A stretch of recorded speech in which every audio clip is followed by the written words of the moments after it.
بسم اللہ الرحمن الرحیم الصلاۃ والسلام علیک یا سیدی یا رسول اللہ وعلی آلک و اصحابک یا نور اللہ۔ درود پاک کا نہایت ہی مبارک، نہایت ہی پیارا، نہایت ہی دل خوش کر دینے والا واقعہ سماعت فرمائیے۔ حضرت یوسف نبہانی رحمۃ اللہ علیہ کا بیان ہے کہ ایک دن وہ یہ درود شریف پڑھ رہے تھے، اللہم صلی علی روح سیدنا محمد فی الارواح وعلی جسدہ فی الاجساد وعلی قبرہ فی القبور وعلی آلہ وصحبہ وسلم۔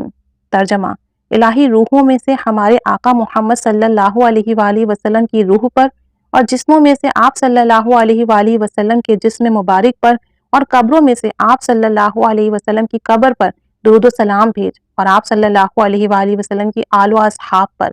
کہتے ہیں کہ میں اس وقت بستر پر لیٹا ہوا تھا، یہاں تک کہ میں اسی وقت سو گیا یہی درود شریف پڑھتے پڑھتے۔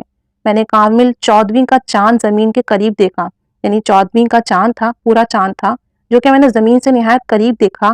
میرے اور اس کے درمیان تقریباً 20 ہاتھ کا فاصلہ تھا، کہ بس ان کے اور چاند کے درمیان تقریباً 20 ہاتھ کا فاصلہ تھا۔ اس میں سے ایک نہایت ہی خوبصورت چہرہ دکھا، تمام اعضاء بالکل صاف، جو میری طرف خوشی خوشی دیکھ رہے تھے اور میں اس کی طرف دیکھ رہا تھا، اور مجھے قطعی معلوم ہو گیا کہ ہمارے پیارے آقا صلی اللہ علیہ وآلہ وسلم ہے۔ سبحان اللہ عز و جل۔ کیا کہنے کہ جو شخص نبی کریم صلی اللہ علیہ وسلم سے محبت کرتا ہے، جب وہ آقا جان کو خواب میں دیکھتا ہے تو اس کا دل خود ہی گواہی دیتا ہے کہ ہمارے پیارے آقا جان صلی اللہ علیہ وآلہ وسلم ہے۔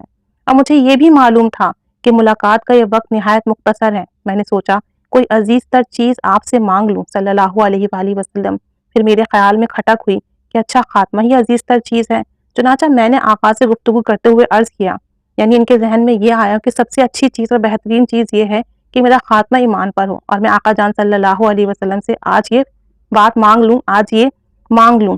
یا رسول اللہ صلی اللہ علیہ وسلم، میں آپ سے ایمان پر خاتمہ مانگتا ہوں۔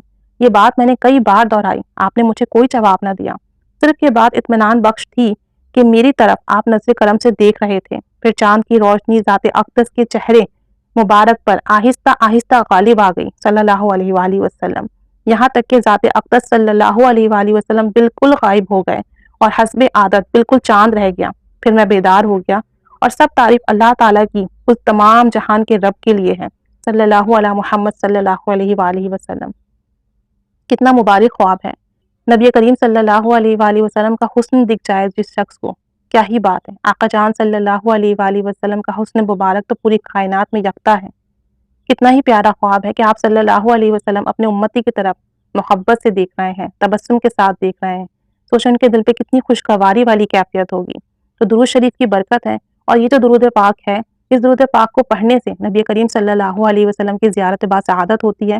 اسے طاق تعداد میں پڑھیں، خاص کر سونے سے پہلے باوضو طاق تعداد میں پڑھنے کی عادت بنا لیں، اور جب آپ اس کو آڈ نمبرز میں پڑھیں گے، اس کا ثواب آقا جان صلی اللہ علیہ وسلم کی روح اقدس کو ہدیہ کریں اور پھر سو جائیں۔ انشاءاللہ جلد زیارت باسعادت سے مشرف ہوگا، کیونکہ یہ درود شریف زیارت کے لیے نہایت ہی اکثیر ہے۔ اللہ تعالیٰ سب کو نبی کریم صلی اللہ علیہ وآلہ وسلم کی زیارت باسعادت نصیب فرمائے، سب پر رحمت کی نگاہ فرمائے، آپ صلی اللہ علیہ وآلہ وسلم کی خوشی عطا فرمائے، ان کی رضا، قربت، محبت نصیب فرمائے، اور ان کی شفاعت نصیب فرمائے۔ آمین بجاہ النبی الامین صلی اللہ علیہ محمد صلی اللہ علیہ وآلہ وسلم۔